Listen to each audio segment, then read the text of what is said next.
kai da suke ne waya garin kai dai ka bari kawai yanzu ma kaga wani abu ka turo min ka gane ga hanan kuma ba abubuwan da lissafi dai abubuwan dai sai hankali ba ka da data kenan ba data ni ba yanzu ma amma dai ina ga yanzu dai bari in baka je ka so min kati da MTN da Airtel wannan Airtel MTN wannan MTN shine sabo wannan kuma tsoho ne gakka je ka manta kuma wannan MTN wannan Airtel kai sauri MTN Airtel kai sauri jiran ka nake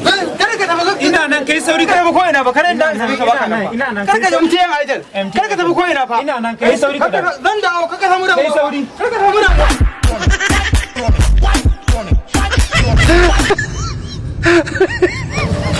wannan kuma yaje karfe nawa ne aiki wannan yaro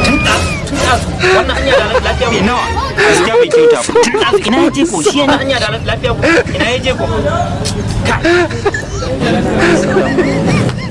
haka ne ya garin ne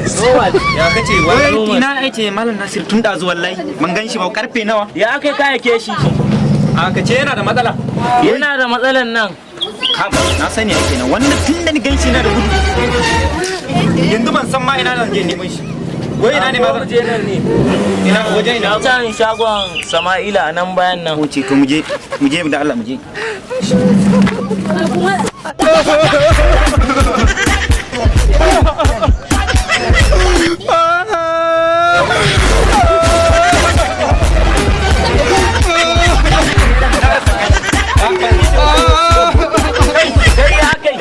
ka ta kudi gaba kana kuka ni dukan ka akai komai akai kana kuka mi akai kai dukan ka akai komai akai kai to me ya faru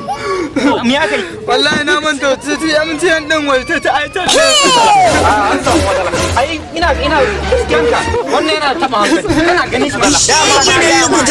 ni ne ma hukuncin ma ni ne aike shi dama na ni ne ma hukuncin ni ne ma aike shi ban kudi na Allah zo